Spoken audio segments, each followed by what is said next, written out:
It is approximately 6:37. How fast the year has gone by, right? May 6th already, 2014. This is our City Council Calexico Community Redevelopment Agency, successor agency, Calexico Financing Authority, regular meeting for May 6, 2014, at the time that I just mentioned. Okay, I will defer to our city attorney. Thank you, Mr. Mayor. Council met in closed session and discussed item A. Direction was given. No reportable action was taken. All right, thank you. Now call to order. We've done that in the attendance. Here comes Councilman Kim. So once he's seated, we're all present. Very good. And let's let Councilman Kim come up here. Let me see. As we stand for the Pledge of Allegiance, Mr. Horton, I would like for you to lead it off. So everybody stand, please, and give our respects to this great country. Ready? Begin. I pledge allegiance to the flag of the United States of America and to the republic for which it stands, one nation, under God, indivisible, with liberty and justice for all. Yes, sir. Feeling very patriotic. Memorial Day will be coming up. Okay.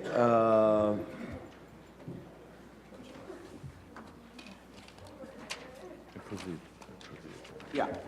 Okay, is there a motion to approve the agenda? So moved, Mr. Mayor. I'd like to also move up items 7 and 14 after consent calendar number 5. Thank you, Mayor Pro Tem. Mr. Mayor, we also would like to pull an item, and that's under business items 6 and then 5, under 6.5, Calexico Municipal Employees Association. We'd like to drop that at this point. Mr. Mayor, with the change given by our city manager, I'd like to motion for its approval. Okay, There's one other correction. wait a minute. I'm confused. Which city manager, which? Under item number 6. Oh, number 5 Number 5. on item number 6. Thank you.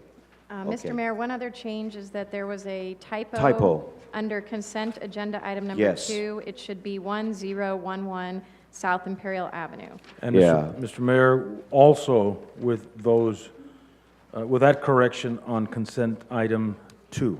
Yes. So to repeat, it would be consent item number 2 with a change on a typo, 1011 South Imperial, Correct. with the pulling of item number 6 in the business section with specifically item number Number 5, sub item 5, and then moving up 7 and 14 right after the consent. Excellent.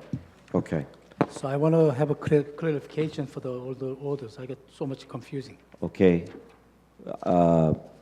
I'm sorry, Councilman Kim. Repeat that again. You want Yeah, clarification? it's so much change around. Yes. Would you before we vote, would you clarify again? Yes, I will clarify for you, Mr. Kim. I'm approving the agenda with the following changes. For item number 2, the address is wrong for that. It should be 1011 or 1011 South Imperial Avenue. Item number 6 in the business section, sub-item 5 to be pulled for be later pulled. for later action at another meeting. And then moving up items 7 and 14 to follow the consent calendar. 7 and 14. Yes, sir. Yes, sir. So not right after. It would be after the consent calendar. We'd go to 7, then we'd go to 14, then we'd go to 6. The reason being, sir, is these people have come here and they have a distance to drive back, so we want to accommodate them if there's no resistance to that or issue with that. Well, I have big issues to second.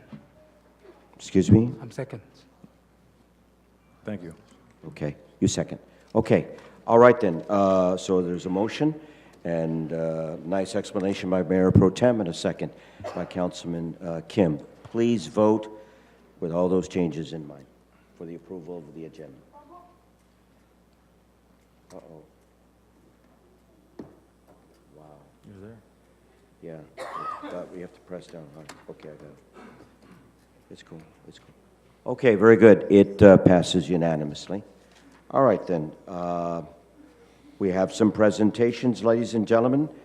The first presentation is by Attorney Eduardo Rivera, HMHD Legal Counsel, regarding the status of the Heffernan Memorial Healthcare District Grand Jury investigation. Welcome, Attorney Rivera. Nice Good to see evening, you. Your Honor, and council members, Mr. Rodriguez and Ms. Lyon. We were requested to make a presentation to the council concerning the Imperial County Civil Grand Jury investigation, study, discussions that have been held with the Heffernan Memorial. In the audience today is the Vice President for Heffernan, Ms. Sylvia Bernal, Member Maria Camacho, Norma Podaca, and Gloria Grijalva. Our President, Rosie Fernandez, is not here today. For over a year now, the Imperial County Civil Grand Jury has had discussions with Heffernan. As a matter of fact, we've had discussions with two separate grand juries. The grand juries are appointed from July 1st of the fiscal year to the following June 30th. So last year, we met and we had discussions and we provided information to last year's Civil County Grand Jury. They prepared the report. They included the district's responses that were being asked of the district at that time, and that grand jury report was concluded. This year's grand jury also contacted Heffernan, and we engaged in several lengthy discussions with them, approximately 4 or 5 discussions. I believe the committee of the grand jury that is having discussions with Heffernan met with members of the JPA, of which the City Council is a member of, and had discussions with them. They are in the process of preparing their final report, which is due June 30th. We have provided the grand jury, the committee of the grand jury, documentation concerning our finances, our projects, our meeting information, financial information, funding information. We've given them a lot of paperwork for them to decipher, study, and incorporate into their report. To be very frank with you, the current committee of the grand jury, when we first met with them, was not very informed about the structure and the purpose of Heffernan. And during the process, I believe, have provided them with very specific information as to what the purpose of the district is, what their funding sources are, and what the activities of the district has been and continue to be. As you all know, the civil grand jury is a watchdog organization that reviews public entities and so forth, and each year a list of about anywhere from 10 to 15 public agencies are interviewed, reports are prepared, recommendations are offered, and so forth. We haven't obviously received this year's grand jury report, and that's going to be forthcoming. If there are any recommendations that the grand jury is going to offer in regards to Heffernan, Heffernan will have an opportunity to provide a response to those recommendations and findings. Unfortunately, under the statute, the grand jury will not disclose a report to Heffernan until June 28th, which is 2 days before the due date of June 30th. Be that as it may, the code also provides us with 90 days to respond to any findings or recommendations or observations that the grand jury might have. We can only guess what is going to be included in the report based upon the conversations that we've had with them. But at this juncture, we wanted to advise you and wanted to advise the public that Heffernan, its elected officials, and its consultants and employees have worked very, very concertedly with the members of the grand jury, and we have provided all information that's been requested by them. So they have all of our financial records, they have minutes, they have contracts, and so forth. So they have most of the information that I believe they need. We have always told them that they are more than welcome to inspect any records. We're a public agency. Most of our records are public information and can be solicited by anyone from the public based upon a request. And we have done that with the grand jury committee, and we would do that with any member of the community. One of the things that has come up and which has been discussed with the grand jury, and I know that the council has had some interest and curiosity in regards to the mega park situation. As you know, the district had entered into a contract with Mega Park to develop a piece of property, approximately 15, 16, 17 acres out at the Mega Park property. And that was a contractual obligation, and that contract was not complied with by Mega Park, and the district went ahead and terminated its contractual obligations with Mega Park.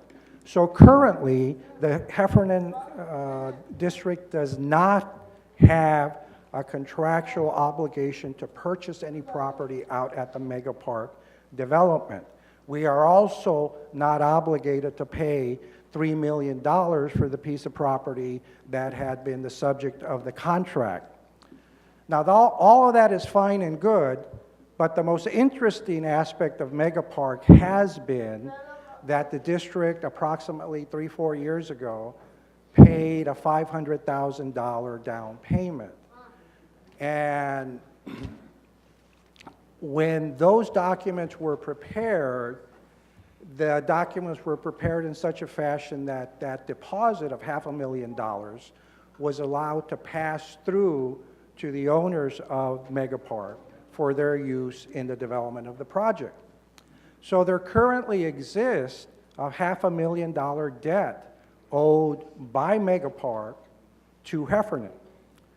That debt is secured by a second deed of trust on the piece of property that was going to be sold to Heffernan. The grand jury had a lot of questions about that. They requested documents, they requested contracts, they requested escrow instructions, and then they requested the notice of termination of the contractual obligations between the district and Heffernan, and Mega Park, excuse me. The most asked question concerning Mega Park is, when is the district going to get its $500,000, which belongs to the taxpayer, obviously. We have a deed of trust that secures that $500,000, but the way the transaction was structured by the attorney representing the district at that time, Mr. Foote, was that it is in a second position to an approximately $5 to $6 million first. So unfortunately, the district sits in an inferior position to the first deed of trust. We believe that the property has the approximate value of the first and hopefully the second. I don't know the current status of the mapping situation with Mega Park. It has been going through the city process for a substantial period of time. I know that last year, around this same time period, that they had not filed their tentative map, and when June 30th came around, the tentative map had not been filed, allowing us at that time to terminate our contractual obligation. We haven't kept track of what's happened to Mega Park, whether or not it's mapped, whether it's ready to be developed, we just don't know. Obviously, it's in the interest of the city of Calexico to see that project develop because it'll increase the tax base for the city. It'll provide more jobs. Obviously, development in the city of Calexico is fantastic. We're interested because we want to see the area develop because that'll increase the property value out there and underscore our guarantee for the property. But that's been the white elephant in the room every time we discuss Mega Park and every time the grand jury has come down. We thought that was the primary concern. We've explained the situation. We're between a rock and a hard place from a priority point of view because of the first. But that basically is the status. Well, the district is progressively trying to remedy that situation. We have asked that the LLC, the Mega Park people, return the $500,000 to the citizens of Calexico, to the taxpayers of Calexico. I thought for sure that after we requested that money back in July of 2013, that no later than August of 2013, we would have a check at our office for $500,000. Unfortunately, that hasn't occurred. And I think that that's a fair question to ask. It's a question that our board members constantly have to answer to their constituents, and obviously you do too. We work together through the JPA. The City of Calexico has been a tremendous partner with Heffernan in trying to accomplish a lot of healthcare issues and fund some healthcare issues in Calexico. So that basically is the status of the grand jury investigation. I'm not sure, like I say, what their focus point is. We can only imagine that that's what they're concerned about.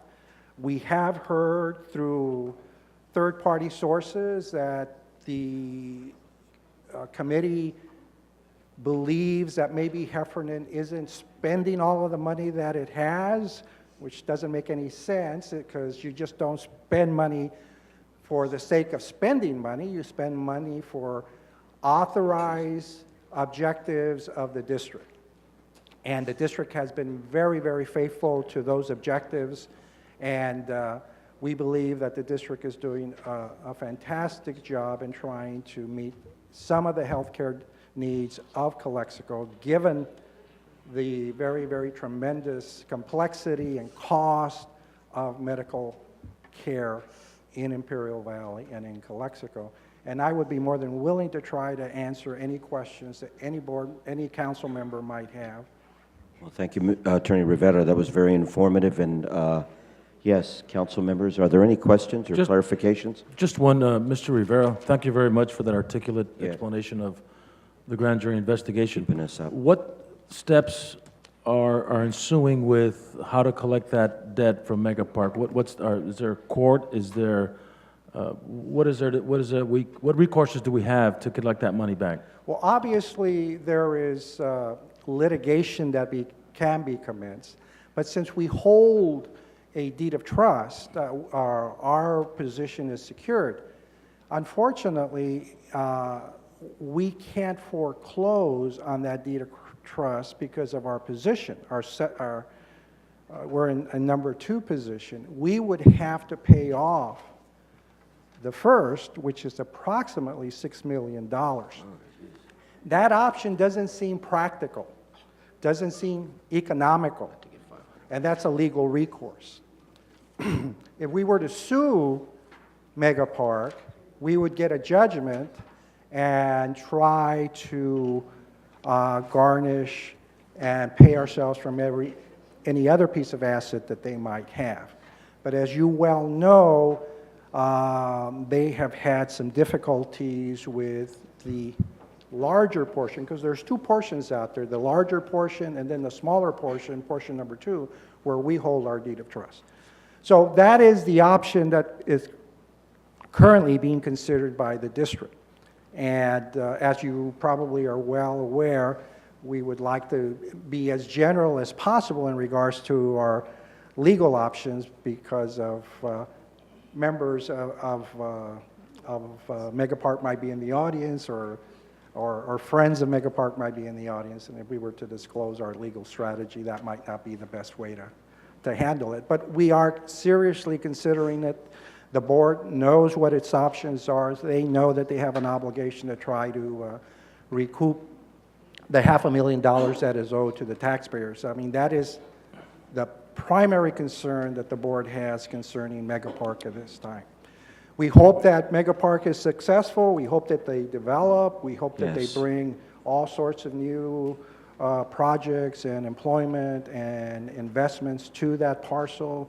But I just don't know right now, to be frank with you, what the current status of the mapping and whether or not final maps have been approved by the council. I don't believe you approved final maps, so it's still in the works, and hopefully they will conclude those, and once the mapping is concluded, once it's been approved by you and recorded, obviously the value of the property is going to be a little bit more than currently. Thank you. Once they get through that hurdle of mapping, they can more easily move forward for development, sir?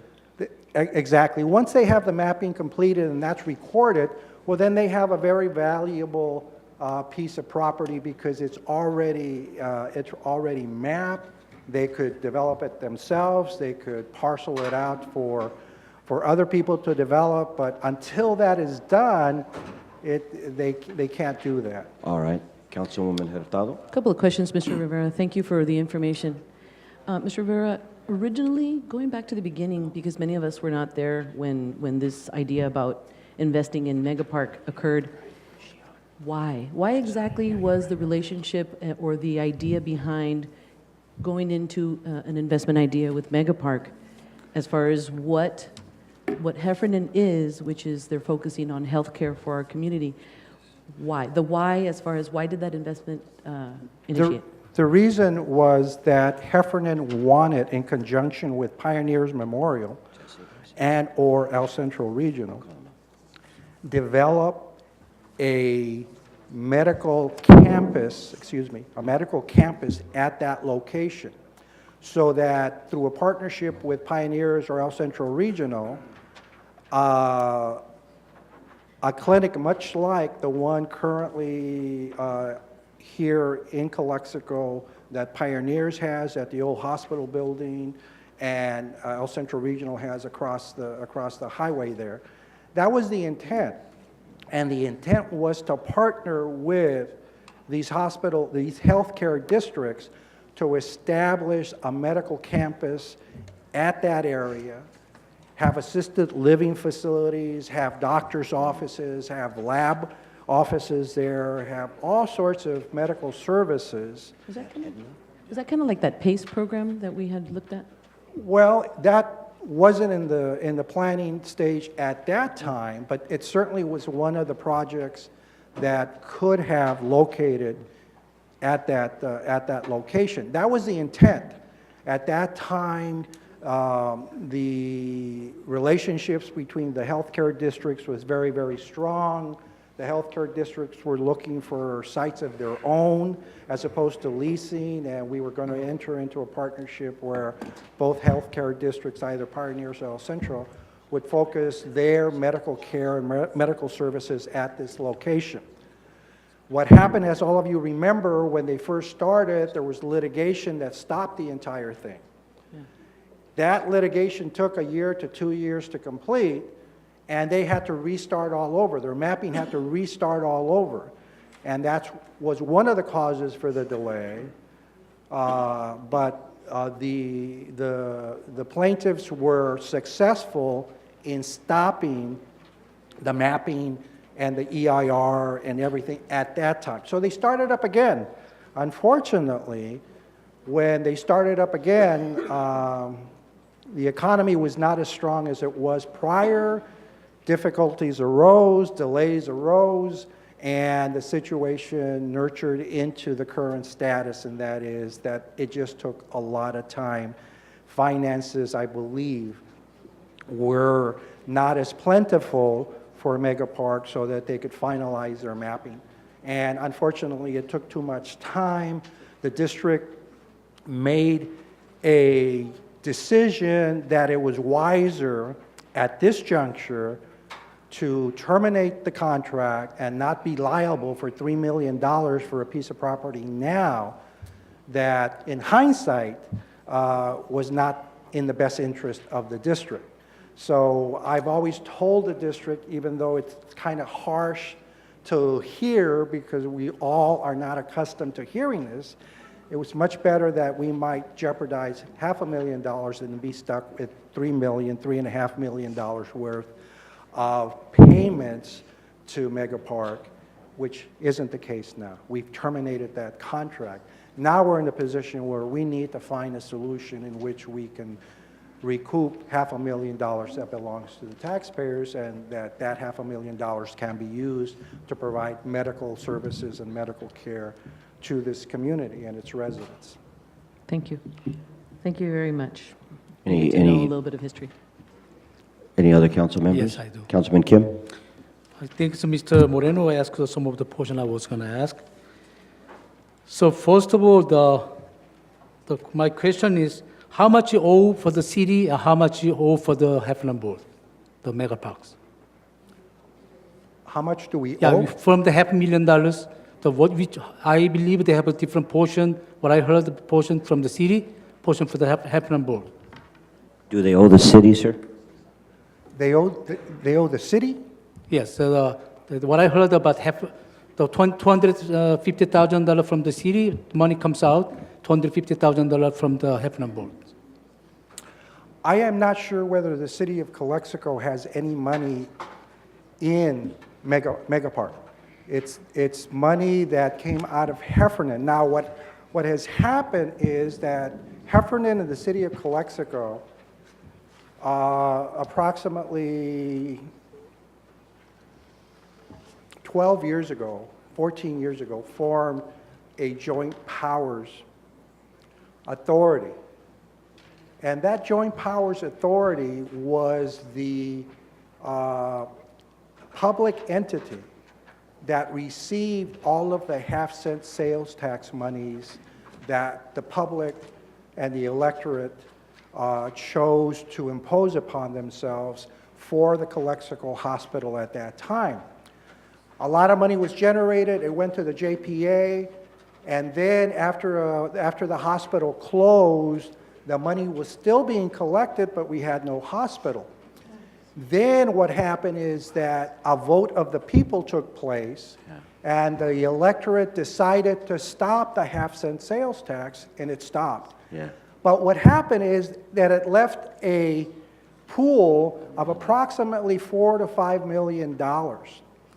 And that money was kept with the JPA, where two of your members are are members, with two members of the Heffernan. And between all four of the members of the JPA, they decide what to do with that money. And that money is used specifically for health care issues in the city of Calexico. Now, over the years, the Heffernan and the JPA have worked together to fund ambulances, all sorts of other medical cares. Currently, the city of Calexico receives $25,000 for a senior health care program that's run by Ms. Toller, and so forth. So we've been working together because you feel exactly like Heffernan does, that the health care needs of this community are very, very important. Now, what happened, Mr. Kim, is that the JPA voted to use some of that $4 or $5 million that was left over from the half-cent sales tax to pay the $500,000 down payment. So the JPA approved it. That money went to Heffernan. Heffernan then paid Mega Park. So you're correct that the JPA, not the city of Calexico, but the JPA, which the city of Calexico is a member of, so you're correct, the city of Calexico also is owed that money because you're members of the JPA. Okay. But the district is the public entity that actually entered into the contract with Mega Park And after we got the money approved from the JPA, it went to our coffers, and from our coffers, it went to the escrow company. And unfortunately, again, I say in hindsight, the recommendations by legal counsel at that time was that that money could be dispersed to Mega Park, and well, we can Monday, we can quarterback after the fact, but at that time, that's what they did. We can't do anything about it now. It happened 4 or 5 years ago, and we wish we could do something else about it, but we can't. Okay. So you're right. The city of Calexico, through its participation in the GPA, also participated in the $500,000 that is owed to Heffernan and to the JPA. So all of us here in the city of Calexico, we love our community. It's we that pay taxes in our community. That money belongs to all of us and to all of these young children and young people and young women here. But Mega Park does not want to return that money, and we're going to have to use a baseball club to try to get it back from them in the court system. Another question? Thank you, yes. The other one is, you said that the small portion of the, what's called the Part 2, they not be able to collect $500,000 from that value? There is a serious debate as to whether the second portion, where the district holds its deed of trust, has enough value for the first and the second. If it's dirt, if it's farmland, it doesn't have that value. And that's what it is right now. So how much is the value of the land, or how much they owe? They owe approximately $6 million and $500,000 to us. I believe I believe that the value of the land is maybe 1/3 of that. So in other words, the About $2 million? value was sold based upon developed property, and that was a mistake because farmland is not worth that amount of money. Thank you, sir. And this is the last question. I'm sorry you are here to answer all those questions. You was not engaged. And if you were the lawyer at that time, I believe you wouldn't recommend it. Thank you, sir. And my question is that the lawyer, Mr. Fo, the lawyer the district has, what I understanding is the same lawyer representing the developers or landlord. Is that the conflict of interest? Obviously, if that were the case, it is a conflict of interest. Obviously, it's something that we have to investigate. Obviously, it's a question that has to be answered, and obviously, the district is going to do that. So I have a question is why district didn't see that of the conflict of interest? Mr. Kim, I wish I could give you an answer. Thank you, sir.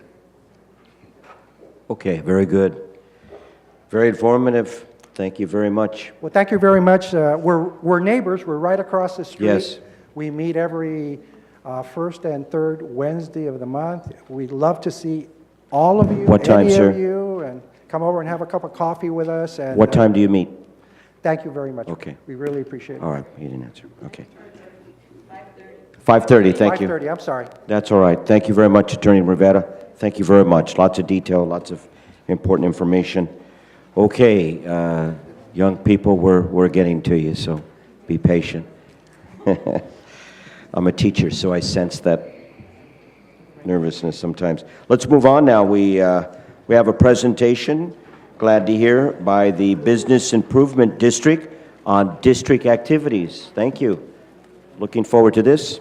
Good afternoon, Mr. Mayor and members of the council, people of Calexico. My name is Jaime Jimenez. I'm part of the board of the Calexico Business Improvement District.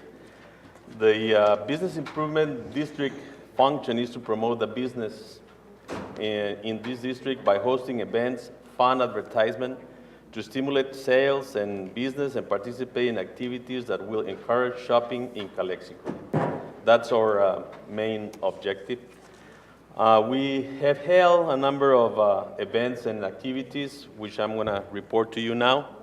Back in August 2013, we participated in a 50-50 advertisement campaign for back to school, so the merchants will do their promotions. The cost of this program came to $4,150. The second activity we did in August was implemented a pilot program to pick up trash on sidewalks, gutters, and vacant lots and buildings in the downtown area. This program is ongoing monthly right now, and it cost us $1,499 per month, and year to date we have spent $13,491. Now, this one activity I want to comment that is not on our main objective, but right now we know that the city has a budget problem, so we are taking some of the money, like half of it, that is supposed to be used to promote the merchants, to clean up the city in the downtown area, because we feel it's necessary to have a clean city so the visitors feel comfortable and have a good buying experience and they come back to us. So we're putting that money into that, although we know it's not the main objective of this budget. During October 2013, we host a Halloween carnival featuring games, jumpers, entertainment, food, and costume contest, which a lot of people will enjoy. A lot of people come from Mexicali, and people from our community also joins and have this party. The cost of this promotion was $5,500, and around 2,000 people participated on this venue. On November in 2013, we advertised the Black Friday and Christmas season shopping.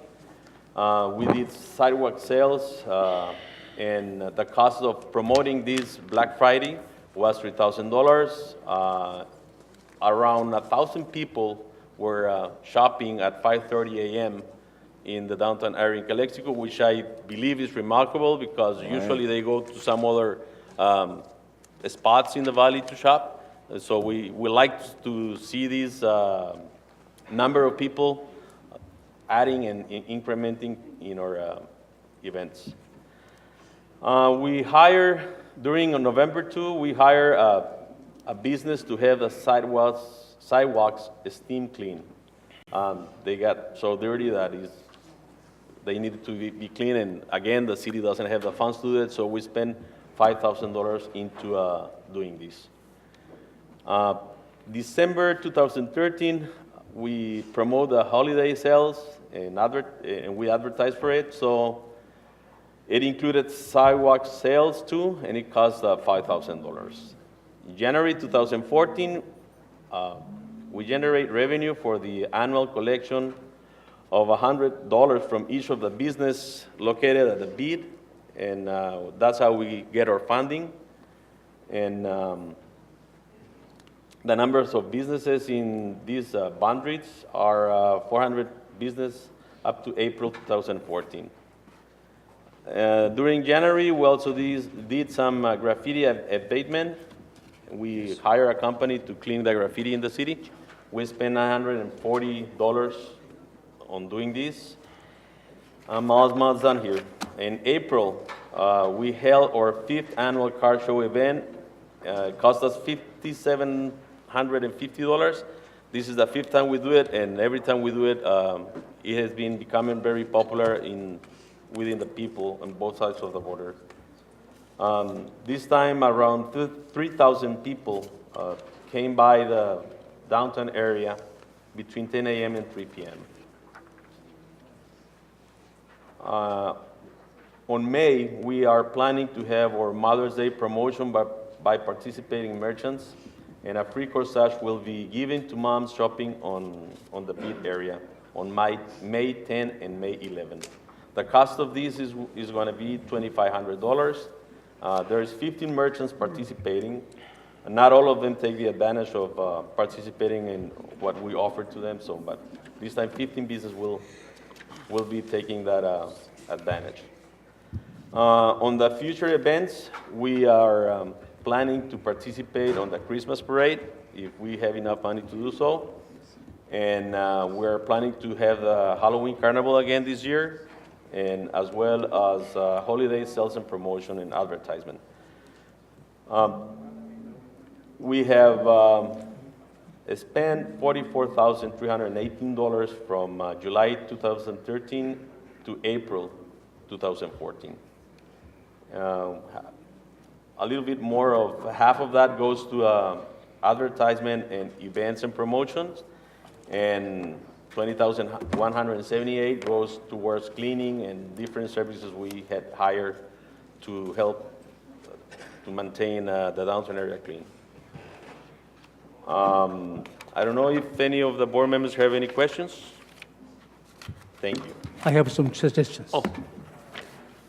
I've been noticed about the region of the Halloween party, and the beat having a party. I believe they're starting 5 or 6 o'clock.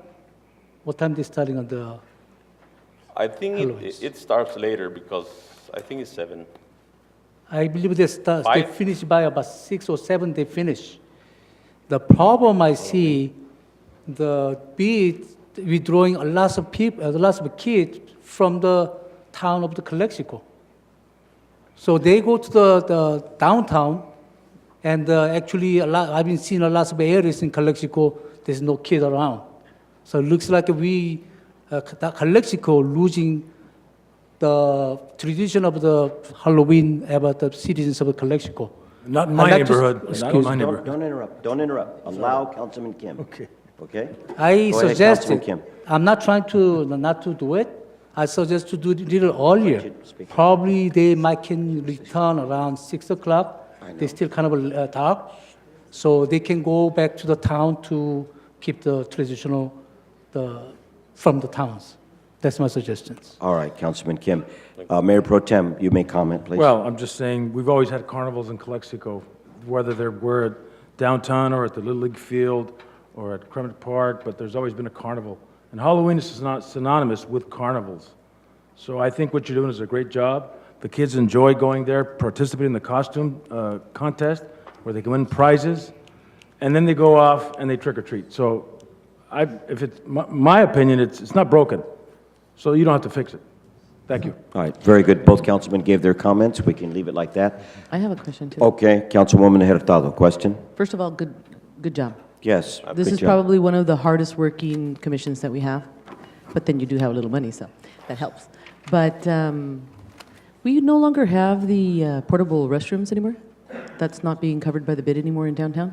Remember, we had a few portable restrooms in a few of the alleys there. That's not happening anymore, is it? No, and it is because there was some controversy there from some of the merchants that they don't like to have the portable restroom close to their I remember it's a businesses. problem.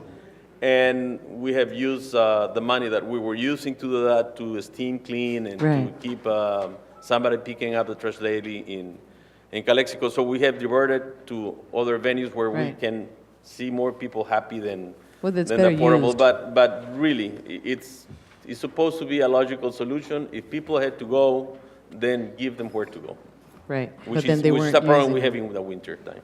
Okay, especially. no more questions. But good job.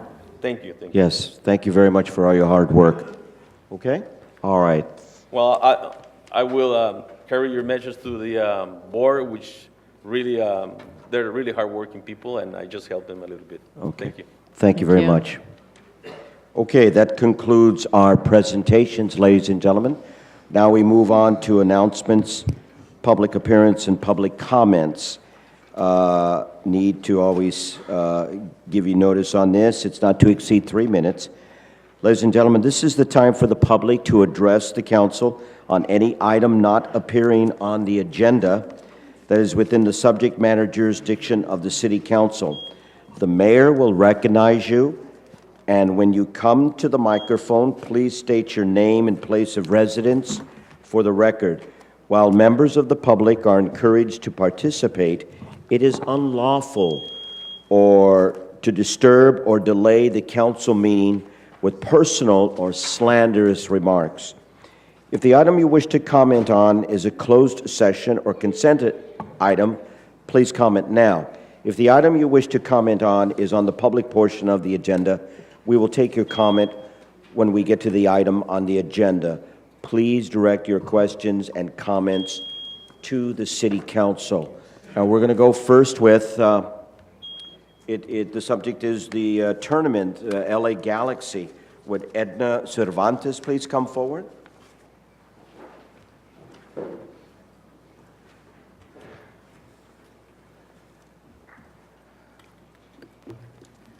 Hola, buenas tardes. Mi nombre es Edna Cervantes. Tengo el placer de conocer y crecer en esta comunidad de Calexico, al señor John Moreno, a Maritza, al señor Hodge, Mr. King. Muchos me conocen. Entonces, vengo yo a invitarlos el día 18 de mayo a formar parte del mega evento que tiene programado CPAL para llevar a cabo hacer fundraisers para agarrar fondos para el torneo del Tournament LA Galaxy que se lleva en la ciudad de Riverside. Llevamos alrededor de 80 niños a participar. Ellos vienen de todo el Valle Imperial. ¿Okay? Estamos muy orgullosos. Algunos papás, si voltean a ver, esa es la comunidad que tenemos aquí en Calexico.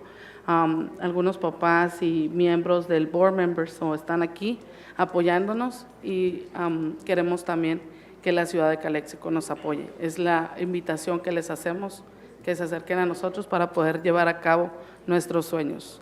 El señor Tony García les va a poder explicar un poco más lo que se trata del torneo. Es algo muy importante para la comunidad de Calexico. Tony. All right, thank you, Mr. Garcia. Thank you very much. Give him a hand, ladies and gentlemen. May 18th is the date. Would you like to explain a little more, Mr. Garcia? Yes, Honorable Mayor, City Council members, I am Antonio Garcia. I live at 1101 Amada Court here in Calexico. This tournament that Edna mentioned, it's going to be May 24th, 25th, and 26th in Riverside, California. And it is put on by the LA Galaxy Cala Copa, the 2014 soccer tournament. And it's major. We have hundreds of teams. The main focus is for our children to participate and continue on and so forth. And we're going to send 4 teams, different age groups, to go and participate in this tournament. Some of the, aside from the actual competition and playing against other children from all parts of the state, there is some added motivation. Should our children, which I know they're going to do fine, I know they're going to do well, if they come up winners of their division, they're going to be afforded some tickets to go see the LA Galaxy versus the Manchester United at the Rose Bowl. Okay, aside from that, I think even more important, they're going to be able to mingle and get a clinic from some of the players from the LA Galaxy, like Landon Donovan, Team USA player, Mr. Rooney from Manchester United, and everybody's favorite Chicharito Hernandez from Mexico. They may be there in that clinic. So this is one of our current events that we're working on right now. And as Edna mentioned, we need all the help we can get as far as the fundraising, and we're going to be washing cars, and the event being held on the 18th, which is a Sunday. Okay? And I thank you for all your help. I promised I was going to keep it short. Thank you, guys. Thank you very much, Mr. Hahn. Thank you very much. Mr. Garcia, would you confirm the date and time again? Yes, please. Where? Riverside, California, May 24th, 25th, 26th. It's a 3-day tournament, and it's put on by the LA Galaxy. But, Mr. Garcia, we're having a fundraiser, correct? Oh, the fundraiser. I need a little more information. Where is that and what time? ¿Dónde va a ser? What? It'll be at the community center Sunday evening on the 18th. And what time, sir? It'll be after 7. Okay. Thank you very much. Thank you. Thank you. 24th, 25th, 26th, what time they? The tournament goes on all day long because there's many teams. It should be going on from 8 a.m. all the way till the evening. Started by 8 a.m. Yes. And plays in the Central? They have a major sports complex in Riverside that'll house Bakersfield. all the teams, all the games. Or Riverside. That's a Memorial Day weekend, is it not? Yes, sir. So we have Monday available. Thank you very much. Okay, thank you so much for your hard work. And please attend this fundraiser. It's for a very good cause. and we wish you the very, very best, and we know you're going to win. Okay? All right. Sir, thank you very much for your patience. We're going to accommodate you. Mr. Jesse Garcia. Yeah.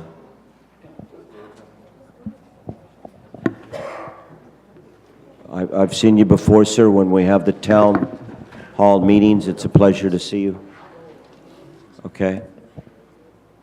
Before Mr. Garcia speaks, you are quite welcome to stay, but if you'd like to leave, this might be a good opportunity. Okay? We have photos.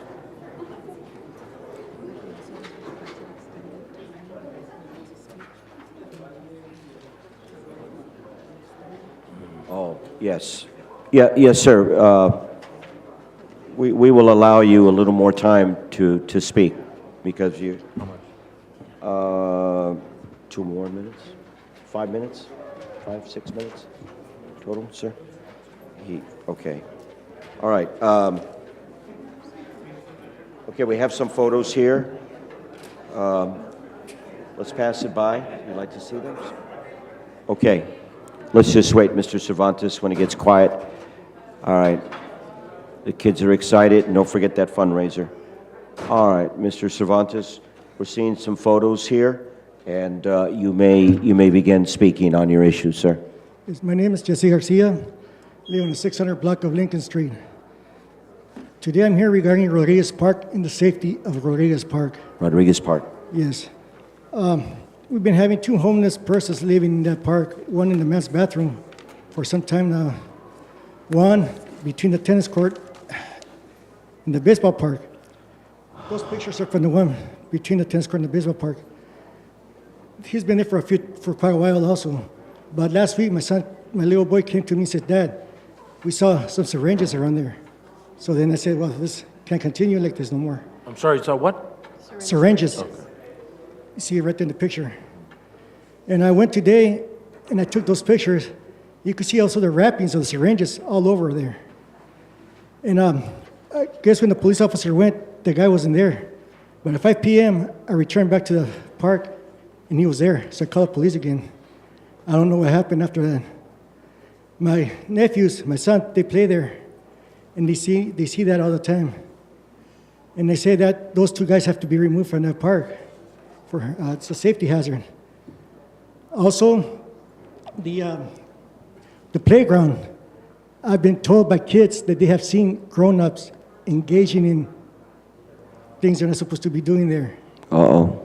Because it gets dark and the kids still want to play because it's early, but it gets dark early. What we need are lights, security lights installed all over that park, especially the playground and the bathrooms to prevent vandalizing, graffiti on that park. And, well, we need, like I said, lights. The last town hall meeting, I told the council that we need those lights and nothing has been done about it. And that's Rodriguez Park. Another thing is Lincoln Street and also the safety on Lincoln Street. That place is like a freeway. I mean, we have vehicles going sometimes 40, 50 miles an hour or more. Motorcycles also. Kids cross that street to go to the park. And we don't want to wait for somebody to get hit and something bad happen. We want stop signs installed on Lincoln Street, Lincoln and Lee. Then maybe that will help. Because they start on Cesar Chavez all the way up to Eagle Avenue. Or the other way around, and they speed. I mean, they go real fast. We're never been seeing that we like stop signs there. So hopefully the city will do something before something bad happens. All right, let's, may I ask Chief Tabares to comment? Is that okay? Huh? Sure, from a general perspective. Yes. Absolutely. Chief, are you aware of this homeless situation, syringes, and what steps can we take, sir, immediately? It was brought up by Ms. Sandra Toller this morning. Yes. I went over to the park and we didn't find anything. But the camping site just south of the park. And then we went over back about 3 o'clock, 4 o'clock, and found the individual fully residing at whether it's the snack bar or the restroom. So we evicted him. And Ms. Sandra Toller came over to the site and padlocked the area. The Lincoln area, the gentleman. Can we see the correct. pictures? It's a busy trafficking area, and we can probably do a study and see where we can set up at least one stop sign there, because it happens to be a main area, especially when they close 98. Last time we had the problem with the light problem. Lincoln became a main road into the center of Calexico, so that's worth a study, and hopefully we can do that here within the next 3 months and come up with a solution. Sir? Yeah, a few years ago, I called the police department. They set up that digital meter just to see how fast we were going. But that was it. Nothing else happened after that. Nothing else happened? Nothing else happened. And like I said, we want stop signs there.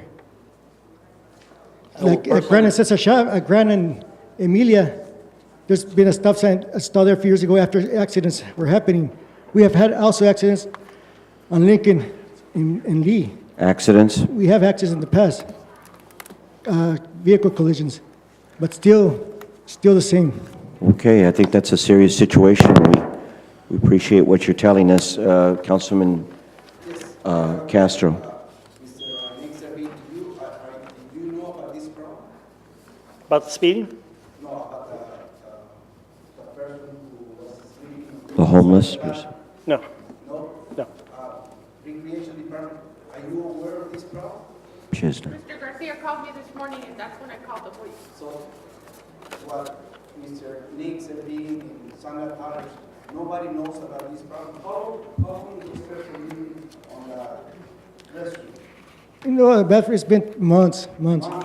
Actually, Nobody from the city of Calexico knows about this? yes, I do. That's my concern. I do, sir. I do. I'm actively working with the Homeless Task Force of Imperial County, remember? How long was that? It's been about a couple of months already that I've tried to be very active with homeless. And we also had another issue that we talked about here at council with regard to a very large homeless community that we had behind the old Vaughn's building that was also necessary to evict. But that was different, and I remember that we talked a lot about that. And my concern is that there is a difference when in evicting homeless from private property and from public property. And so I recall that we were trying to be very, and I know that we're going beyond what we're supposed to be doing here. I think that probably what we need to do is maybe have an item, because Okay. this is only public comments. I- But there is a lot of concern and involvement, sir, and all of you and everyone present here, that the city of Calexico does want to do something about this homeless issue. And I saw that myself, and I was shocked when I saw that there was someone living in the restroom at the park. And because we are actively working towards solutions, it wasn't in the plan to evict at that moment, being that we have an overall problem that needed an overall general fix, and All right. not just one case at a time. Councilman Hurtado's point about putting this as an item, I think that's very important. Mr. Servine, how plausible is it about stop signs? I mean, it's a concern. We don't want anybody getting hurt. Actually, this is very timely because one of our items on here will address that. We have the safe route to school that is in proximity to schools and within 2 miles. So technically, we can actually put some signage, lights, and other deterrent to traffic in that area. So this will be real timely. I'll work with the chief. Tomorrow, as a matter of fact, I'm going to pass these out right now. We're having a little meeting with the community to invite the community to, yes, participate and to tell us about things just like you just did. This would be perfect venue. So I have some available right there on the table. I'm going to pass these out to All right, the so, rest of the Mr. Servine, you say that we have some resources and we're seriously going to look at this. There's a grant that we're going for. Okay. And you're going to be Because voting on that the today. public just doesn't want to see us nod our heads and say thank you and then nothing's done. All right. Okay. I know we went beyond our scope as to what we should be doing here. Thank you very much, sir. I hope we were able to satisfy some of your concerns. Okay? Thank you very much. All right. Okay, once again, a public comment, and we have Maribel Padilla. Would you please come forward?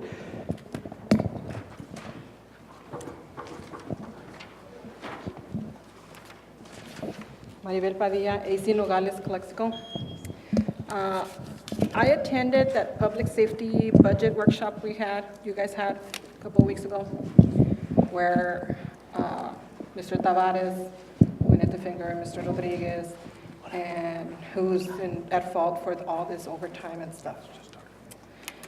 I heard that all departments had to cut 3% of their budget to cover this budget because of this overtime. How is it fair for the departments that did what they were supposed to do? How is it fair to them to cut 3% just because one department can't balance their budget? That's not fair. Then I found out about Mr. City Manager Oscar Rodriguez put the Calexico Police Department on furloughs. Who puts law enforcement on furloughs? Federal government does it. Why would you put them on furlough and then pay them overtime on that day they were on furlough? I'm not a financial whiz, but that sure doesn't make sense. Something's wrong. Now, I heard that city manager has offered the CPOA, well, has told CPOA they have to pay 5% into their PERS retirement, something that was free, something that the city was doing. Now they're going to have to pay it. But guess what? I also heard they're getting a 7% raise. Okay, that's what I heard. That's what's out on the streets. Okay, if that is so, there's something wrong with this management. Because again, I'm not a math whiz, but really, you're gonna give them a raise? Who the hell gets raises when you guys can't balance the budget? Not you, not anyone here that works for the city should be getting any kind of raises. It should not be in any of these contracts that you will be talking about later, which I've seen. yes. Not one person deserves a raise. Balance your budget, and if you can't, fire Chief Tavares. I told him at the meeting. If he can't do it, fire him. And then you fire city manager because he couldn't manage Tavares. He's the city manager. He's supposed to manage this city. And if all this is going to crap, then we just need to take everybody, get rid of all you, and start all over. Because this management is really, really lacking. And we the people are starting to notice, and we don't like it. Thank you, Mrs. Padilla. And you want to comment Yes, I now, would. or do you want to wait, sir? Well, I just want to comment that when people get up here and provide comments like this, they should get their facts straight before they start talking. It's really difficult for us to sit here as professionals and take some of this, when in fact, those are not the facts. And I would wish that people would get the facts before they get up here and talk. Thank you. Okay, and you're going to explain what those facts are later. Okay, but Maribel, thank you very much for your concerns. Okay, as far as I have in front of me, that concludes the public comments. There are two more comments for specific items. Okay, all right then. Let's move on to, yes? Oh, you did? I'm sorry, sir. Aren't they right there? On top of your black box? Okay. Oh, you did? Okay. Oh, I'm sorry, sir. It is here to my far left. Ray, is that correct? Ray, and I can't make out your last name, sir. All right, very good. Come forward. Three minutes, you are allowed it to. So for public comments. Thank you, sir. My name is Ray Salcido, and I have a pleasure of being in Calexico, and I'm from Imperial, 679 Lee Road, Imperial. I've been in business since I was 19, ACO, one of the highest degrees in the state of California. It actually brings me higher than a police officer, which is a PP 0. And the point that I'm trying to get across here is that I've been very eloquently handled. One is that I have lost a substantial amount of money. I thank your Officer Legaspi and your Officer Garcia. They took me out of the Holiday, no, out of the Best Western, lost a substantial amount of money, $37,000 are missing. And they tried to take me on a 50-51, which is fine. They released me, and I came back, and I found all my stuff missing. I submitted a document to the Department of Justice, and I had to do the normal routine was to come down here and explicitly tell you, or verbally and vocally, without no remorse or no bias or no inward hate. But I will tell you that under the Constitution of the United States that you have sworn to uphold, clearly states the policy and the procedures that you should take when you have a complaint. The complainter should go to the grand jury and submit for an indictment. Therefore, the grand jury of 13 or 23 could go ahead and call the suspect or the subject to go ahead and give some type of testimony on whatever your complaint may be. If it is equity of a money of value of over $20, then you could go ahead and take it to any court and get a remedy. I'm not claiming to be educated. I don't claim to be as educated as some of you. I don't claim to have a teacher's degree, but I do have a degree in a professor, and I do have a degree in electronics, C10, which is one of the highest and one of the most difficult to get.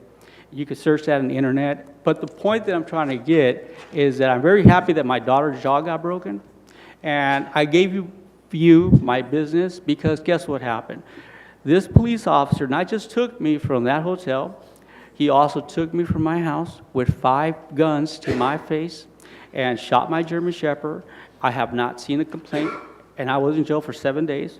Not just that, he took me again, and then they frisked me, and nothing but problems. Luckily, I didn't get shot. You could ask my neighbor not to get him involved. They saw it. My nephew saw it. The point that I'm trying to get across is that the way you conduct business here? Just go get people? For what reason? Because you don't like that person? Or what did I do wrong? Did I call for some assistance? I believe I did call your police department for what? A complaint? Because there was $3,700 missing. And I thought I had a suspect. Being a C10, I could make a complaint. And what happened? I was the bad guy.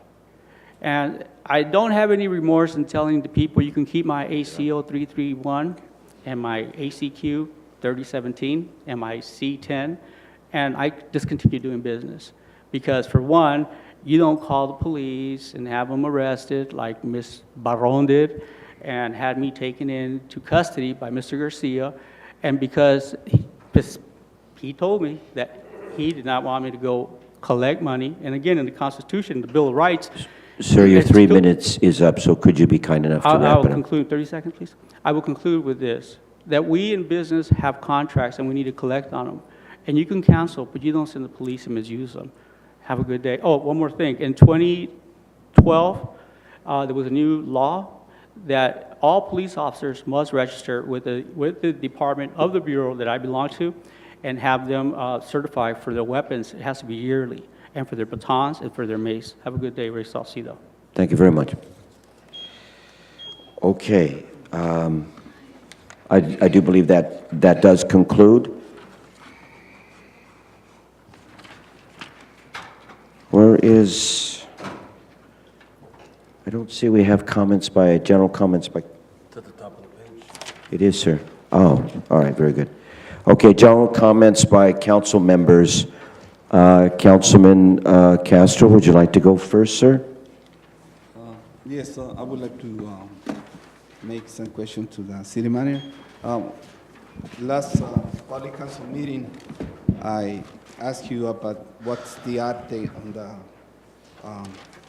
selection of the new sarge in the city of Calexico for the police department, and you mentioned that possible that's something that you can share with us in 15 days. It's already more than 15 days. Can you give us an update on that? We will be moving on that this week. This week? Yes. Thank you. That's it. All right. Councilwoman Hurtado, please.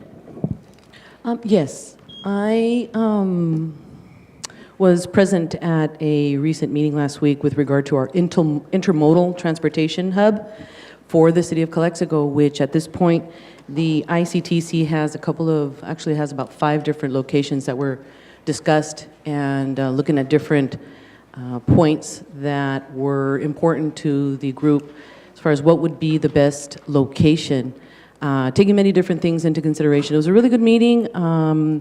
We were able to discuss much more in depth what was already pre-selected, I'll say, from different community meetings that have been going on in the city of Calexico with stakeholders and agencies such as the city of Calexico to look at each different location for our hub. We talked about congestion in the city, in the downtown area of Calexico, where congestion would be possibly creating a problem for a hub of the size that we're planning. And so it was a very interesting meeting, and I guess we'll be having a few more meetings just to be able to pinpoint what we're looking at. And I'm not sure when that's going to happen, though. I think that a hub, we're looking at a possibility of building a hub for 2015 or so, maybe? Yeah, just about there. Anyhow, at the budget workshop, you know, this budget workshop that we had, I saw it as a warning sign, and I hope that this council does too. The word bankruptcy was discussed quite a bit, and if that doesn't make anyone nervous here, I'm not sure why. I believe that the concentration was in our police department, and because of the overtime, we are, well, at least I am, highly concerned. And I know that there was a phrase going around and has been going around for a number of months in this council chambers and at that workshop, which is, we have no money. We have no money. We have no money. And so as far as what came out of that workshop, I'm not sure really if this council feels the same way I feel, that there needs to be more responsibility in our spending. I know that we need to care about public safety, and I know that there has been some lacking of attention in certain departments, but in spending, we need to be reasonable spenders. And we can't just say that there's an open checkbook to all of this. And I know there was a lot of finger pointing and going back and forth. However, I'll tell you what I've experienced here. And that experience was last year. We tried to stop this. We tried to ensure that this department would have much more experienced management. And at this point, rather, I'll go back to the beginning. I recall that in that concern of mine, personal concern of having very little management experience running this department, of course, my concerns fell on deaf ears. But I know that quite a bit of the activity that's occurred since then was leave the department head alone. He'll prove if he's capable or not. And at this point, with that one workshop that we had, it concerns me that possibly we may be facing a necessary decision if that has been accomplished or not. And again, you know, it's very concerning to me in a situation where we're being told by our finance director and by our manager, who are the financial experts of this city, that we don't have the money to be on this trend of spending. Now, I remember that there was something that concerned me that night, and it was some of our staff members that were there to, like Mr. Rodriguez say, come up and make claims that the numbers that were being reviewed that day in the very formal and very professional presentations by our staff were fake numbers. And I know that JPIA discourages the use of that type of language in this council, much less from staff. And I believe that the staff member that had those comments was a staff member that probably has never gotten by TurboTax. And so if we have people coming and making claims with no substantiation, you're wasting your time. We have a lot of very serious work to do here, which is to bring the city back into a balanced budget situation. I'm sorry for interrupting, but you're over Yes. 4 minutes, so Thank you. just please conclude. I just want to make sure that you all recognize that what happened the other day was a warning sign. It's a warning sign from your staff to tell you that things need to change. And if not, we will be facing bankruptcy. Thank you. Thank you, Councilwoman Hurtado. Councilman Kim.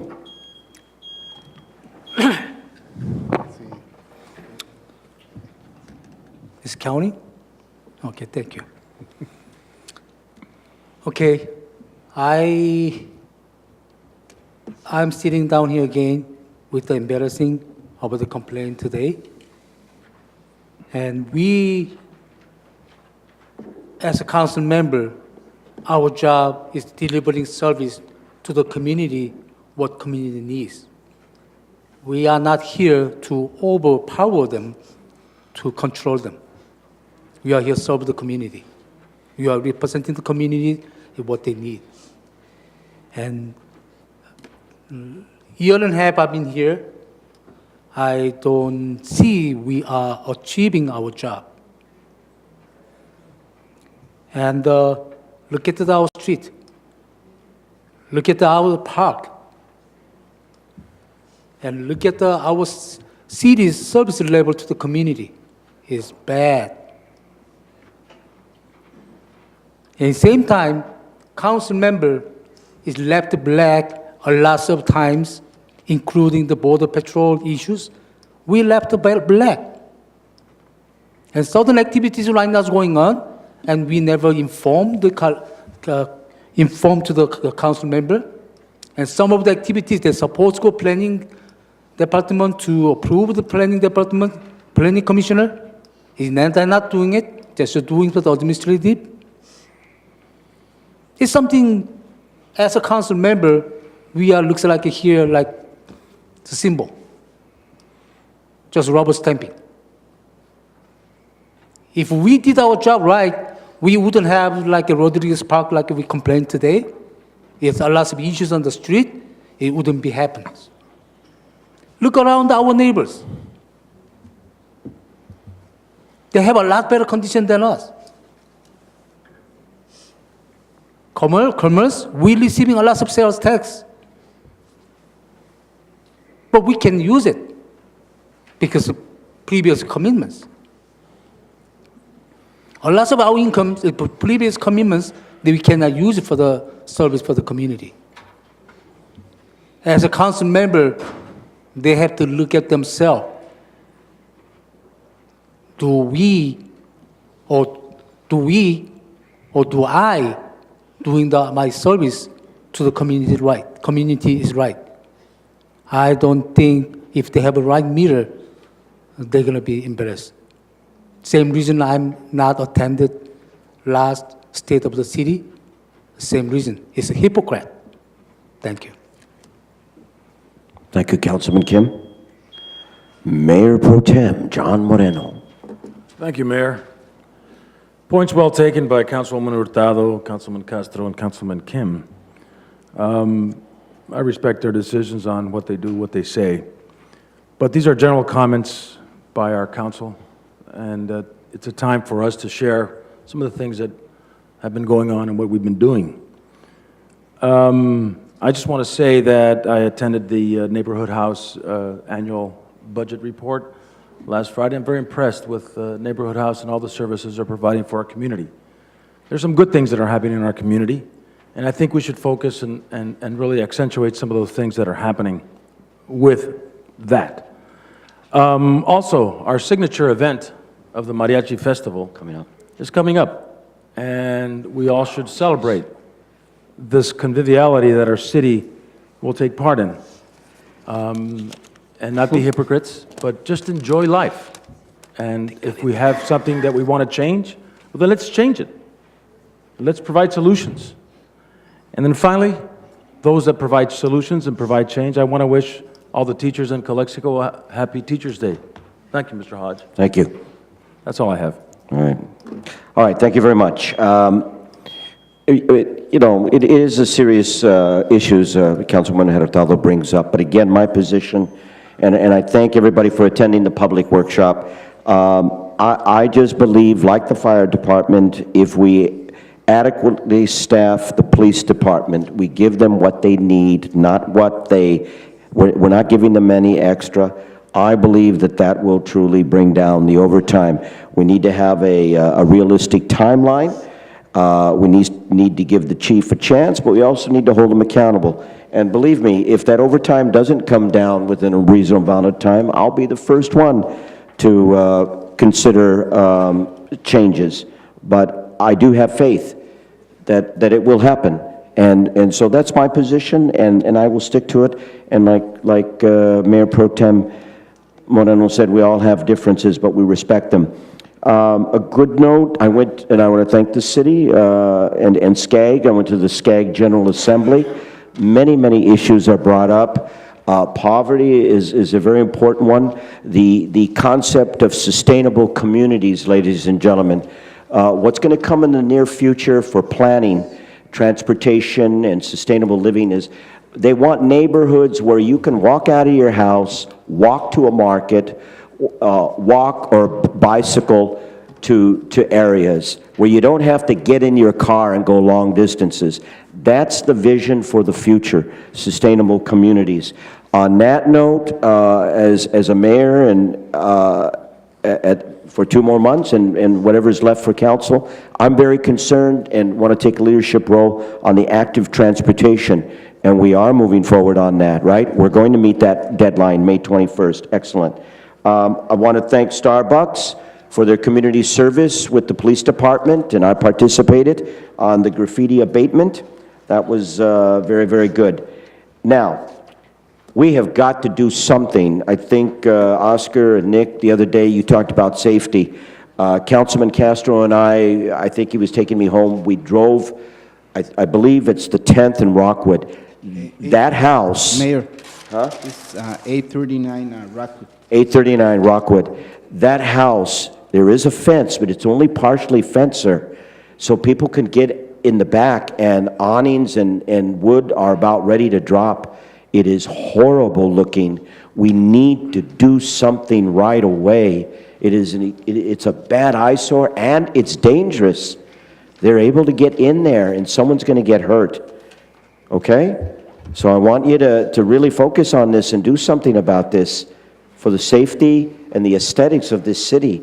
It looks like. Okay? I know that code enforcement has been working on it, so we'll get you a report on what they're doing. All right. Obviously, there's certain things we can do, but I know Why the they've hell been can't we working just on it. demolish the whole thing? You just can't go in private property. I say let's just go demolish. do it, Oscar. Okay. All right. Okay. All right.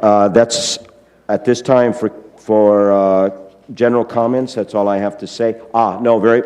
We're going to have a wonderful, busy week coming up because coordinated with the city, the Chamber of Commerce, and Grand Plaza, the mariachi, they're from the city, right? They represent the city. De Calitlan, they are going to come. We're going to honor them. They're going to be our guest. We're going to have a lot of festivities, and we're going to have a very important signing for our sister city. And I was able to put that as a resolution, but I want to give credit to Councilwoman Hurtado for a little while back actually initiating this. And I want to continue to create Sister City with Mexicali. It's been a while, and we need to re-innovate that. So with that in mind, your turn, Oscar. I went over my 3 minutes. We'll make it quick, but I want to follow up on what you just said. There'll be a lot of different festivities going on here in the very near future. And on Saturday the 10th, we will be hosting the individuals from Tecalitlan, and it'll be a full day, and we'll have a chance to actually meet and discuss and dialogue on benefits that can come to the city as well as their city. So we will start here at City Hall at 11 o'clock, and there will be a working meeting between the different staffs and the elected officials between 11 and 12. Then we'll be actually signing the documents to officially recognize the city of Calexico and our sister city. At 12 o'clock, the ceremony will begin. Our master of ceremony will be Councilmember John Moreno. And we have a whole list of color guards and introductions and comments by our mayor as well as their mayor or their council person. And then we'll have the official signing, and there'll be a reception here in the lobby to commemorate that particular day. We also have a budget workshop that we're looking to have on next Tuesday. We're trying to finalize the docs now. As you know, we had that workshop on public safety, so this will concentrate on other departments other than public safety. And so we'll have a chance to discuss and provide you with information regarding the other departments and where we're at. The other thing is, I think that on the positive side, trying to get, obviously there are positive sides, so we try to make sure that that we let the people know that there are positive sides and that we do have a good staff here at the City of Calexico. I want to recognize the chief, fire chief, and there was a request made by the San Bernardino County area on Wednesday evening that we provide them with a team to go fight the fires that are raging at this point. And the chief led a team of 5 engines assembled as a task force to assist the extinguishing fires at the community of Rancho Cucamonga. It was a successful event, and the task was completed, and we're happy to report that they're back safe and sound. Thank you. Thank you. All right, that concludes general comments. And now let's move on to the... I have some question for the city managers. City manager? Yes. All right. With all due respect, please keep it as short as possible, Councilman Kim. Yeah, it shouldn't be. Yeah, it shouldn't because be we've long. all had a turn, but go ahead. Okay, so I've been request to Ms. City Manager ICTC the income revenue from the Calexico portion, and they spending with the Calexico, the portion of the spending at the Calexico. I know that we talked about it, and I Yeah, spoke to so- Public Works Director, and I don't know if you gotten a chance to send that off? I emailed it as soon as I got back to my office. Okay, so you Okay. should have a meal on that. Okay, and the other one is, our council directed about 2-3 months ago, say, the lower the impact, application impact fee for the residential. We didn't get the agenda yet, so, You're mentioning it. yeah, we've been directed all right, how Councilman Kim. long gonna take more to come into the. our So agenda. remember, we've all had a turn. Maybe you might want to mention that as a future agenda item. No, I Maybe- mean, it's not the future agenda. Okay, We it's- already directed to bring it. All right, So I'm very just good. questioning how long gonna take more. All right, very good. I do have a question, too. Okay. This with regard to town halls that someone was mentioning about town hall, but the last time we had a town hall, It's been I a while. remember that it was kind of interesting because I thought town halls were for the whole council to be there, and I recall that we couldn't be there, that there could only be 2 council. I didn't like that either, but will you How did that explain that, Oscar or Jennifer? Because if somebody's going to be coming here and talking about town hall, I think we should all be able to, as far as council, be available for town hall, I so we agree know what with they're you, talking about. but they gave If you us a want to reason. notice it as a special meeting of the city council, then all 5 of you can be there. I think the idea is if there's only 2 council members, it doesn't have to be a formal council meeting, and you don't have to have a quorum, you don't take votes, all that type of thing. But I thought But if the council wants to schedule or set up future special town hall sessions where every council member's there, request it as a future agenda item, and then the council can decide if that's what you want to do. Well, I have some response for that. Is your intention to But have the this council? item's not on tonight's Yeah, agenda. no, just It's not on tonight. mentioning.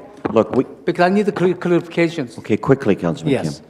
Okay, we can call the special meeting, but in case of we not reaching the quorum, we still can discuss. We cannot make the decision. So we still can keep on going with the That's meeting. true. So we don't have to be canceled because not follow the quorum. We still can discuss, not make the decision. So it should be announced it, and then whoever council member can come that time. If not, we still can have a discussion only. Okay, I'll talk to you, Jennifer. Maybe we can have, we need to discuss this. There's 2 ways to do this. I understand Councilwoman Hurtado's and Mayor Pro Tem, he believes the mayor and another council member at each meeting, we can rotate. But if that's disagreeable among my council members, maybe we should go the other way. But this is not the time to talk about it. We'll discuss it. Okay, all right, now let's move on, ladies and gentlemen. Consent item. We did point out that there was a typo on item number 2. That's been approved, acknowledged. So we have consent agenda items 1 to 5. Is there a motion? So moved. Second. Second. All right, all those in favor, please vote.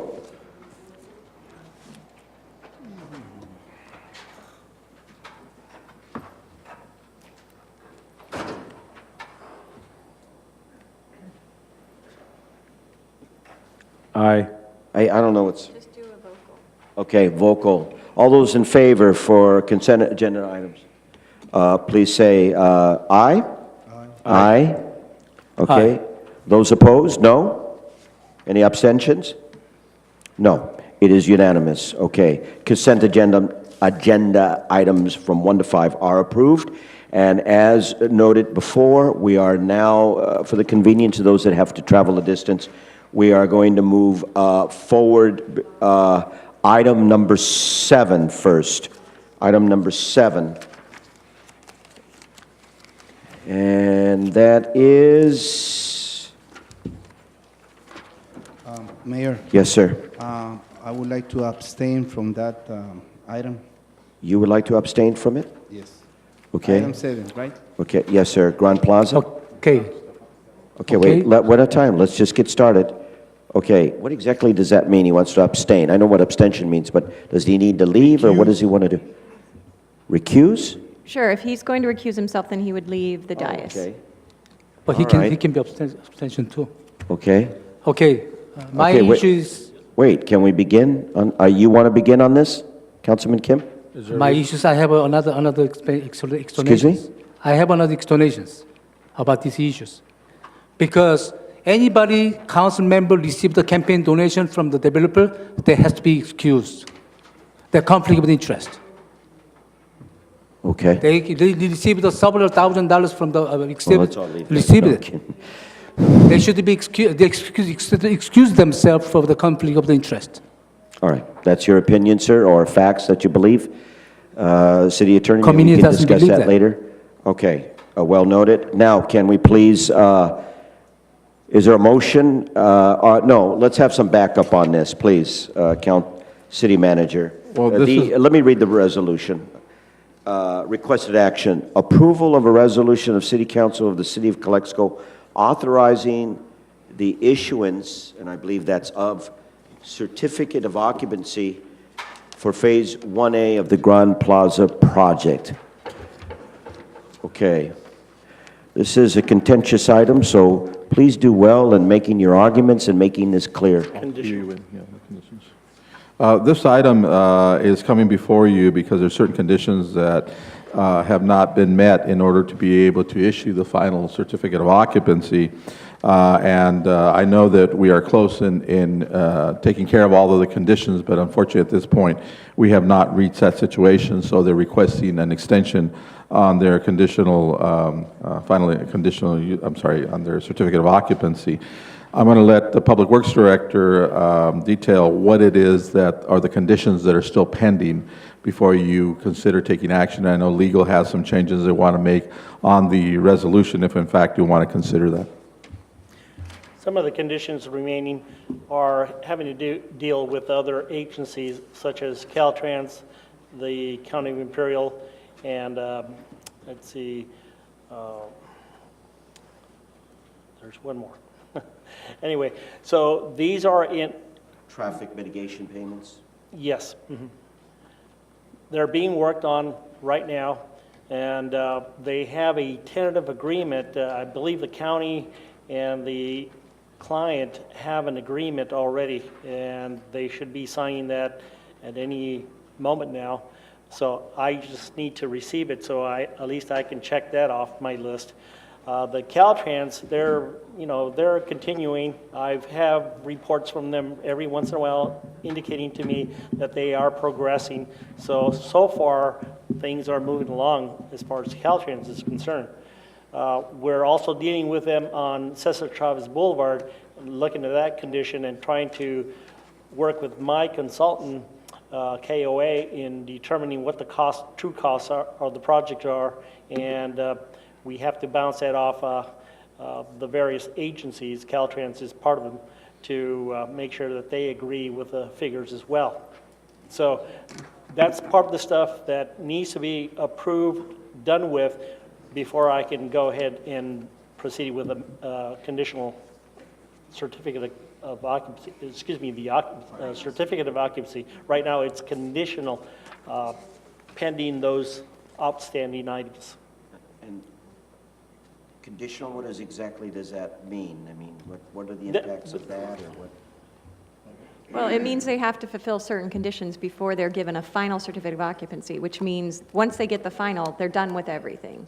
But they're not done with everything yet. That's why the resolution has the attachment 1 that lists out the things that they still need to do. So they're allowed to operate because there's not a public health, safety issue with the structure at this point. They can be open for business, but there are pending items.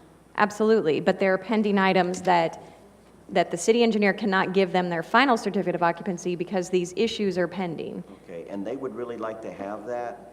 So I want to know that we're doing the right thing for the city. So there's a little pressure here. Guys, you got to get this in order, and then you'll get your occupancy, right? Yes, they are the ones really under pressure, more so than the city. So all the improvements that are out there, as you can see them visibly and drive over them, have been installed per the agreement, the plans, and so on.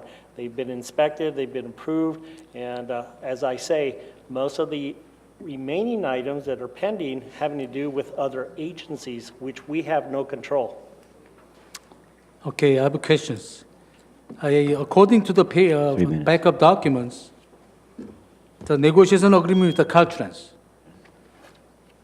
Caltrans is one agency, yes. And the County of the Imperial, so still negotiating. And acquiring additional right of the way for 2nd Street. And also east of the New River Bridge, all negotiating. With the owner of Eloyo. Okay. And the other one is they didn't complete it, outstanding improvement, the improvements. And the mitigation payments not paid. And the CCNRs and payments of the impact fees not been done.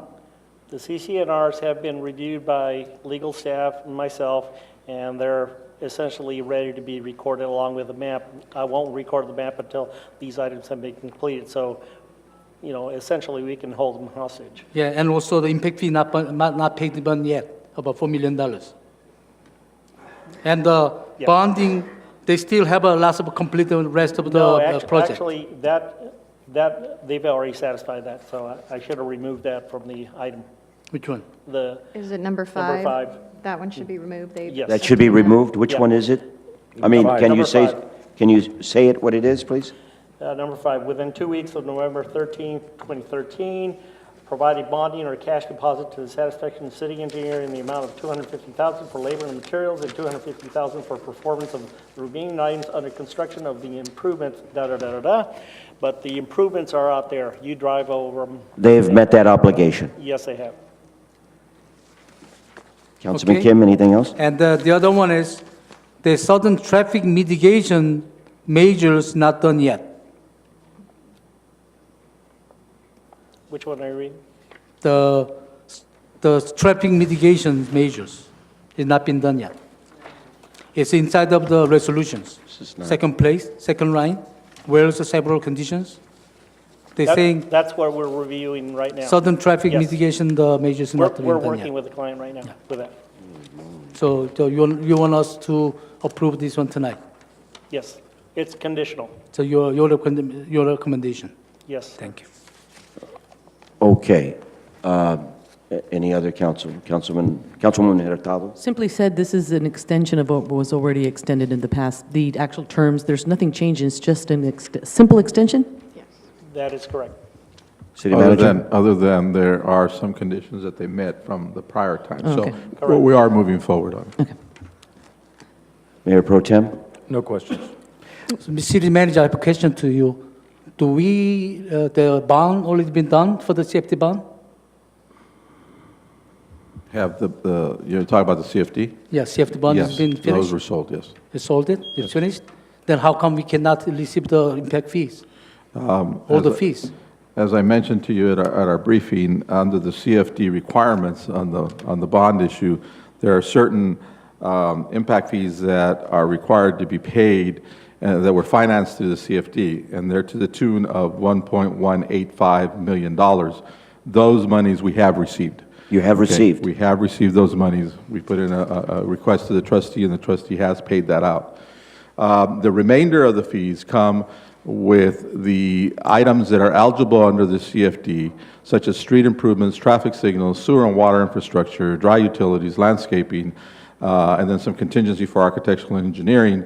We need to have the actual bills that have been paid on that so that that money can then be released, and then that money would be utilized to pay the remainder of the impact fees. That's the way this whole CFD was set up. Okay, that's over 4.1 million, almost $4.2 million. Yeah. That is why they have to be complying for that. That's completion not done yet. Well, a lot of these improvements are complete. In fact, we're trying to push them to give us the documentation on the actual payments of these so that they can then get their money, so then they can pay us. So it's really their money, but that money is to be utilized to pay the remainder of the impact fees. They couldn't come with us $4.2 million by themselves to with such a big project?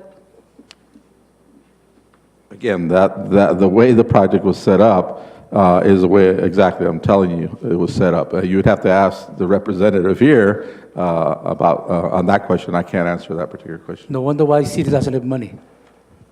Okay. Okay. Very good, Councilman Kim. You had two times to comment. Not comment, this is questions.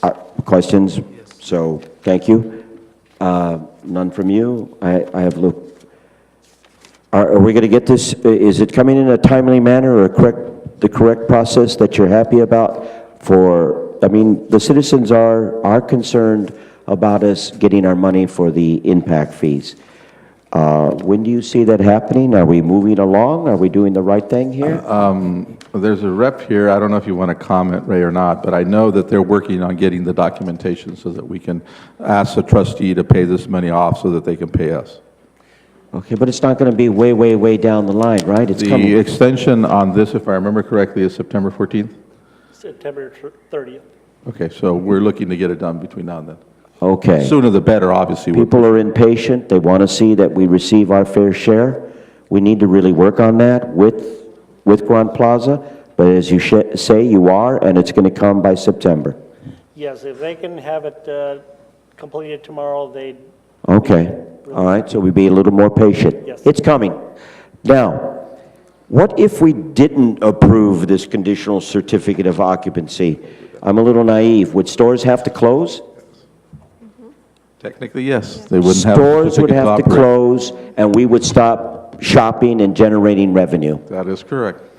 And it kind of reminds me of 2008, even though it was terribly at fault, but I'm not comparing in that sense, the fault of the huge banks, but they were so large that we couldn't afford for them to fail.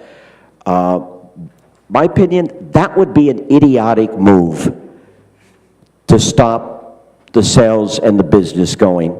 We need to get that going and even better. So that's my opinion. All right. Mayor, is there a motion? I do have some clarifications on the resolution that All right. need to be made if council's going Okay. to consider approving this. Okay. All references in the resolution that say that authorizes the issuance of a conditional certificate, this is just an extension. So the issuance has already happened. So I just want to clarify that the resolution is simply going to be extending the conditional certificate of occupancy that was already issued. And then attachment 1 to the to the conditional certificate of occupancy, Mr. Servine deleted condition 5. Condition 6 just needs to be revised to say that the development impact fees will be paid by September 30th, 2014, which is the date that that the Right. conditional certificate would expire. Right. Okay. But again, on all these conditions, sir, that we need to work on, we're not going to drag this out, right? This is going to be in a timely manner. Yes, we don't want to drag it up. Okay. All right. But again, it's out of our hands. It's in other agencies' hands. They've met all their obligations up to now. I've issued a letter issuing a conditional certificate of occupancy. Can I ask the question, more or less, when do you think this will be completed? Well, it's like asking me when Caltrans is going to give their... Well, we know about Caltrans, but people are frustrated. They want results, so this is not going to go on and on and on and on. No, it won't. But, you know, Caltrans, you might complain with us, but Caltrans does move a little slow. All right, we need to work together. We need to work hard and meet these deadlines. And I've been checking with Caltrans on a weekly basis. Well, maybe we So- could, I'm sorry. I had a bad idea. Take them out for a drink, loosen them up or something. I don't know. Okay, all right then. Is there a motion on this item? So moved. Motion to not Second. approve. Okay, all right, please vote.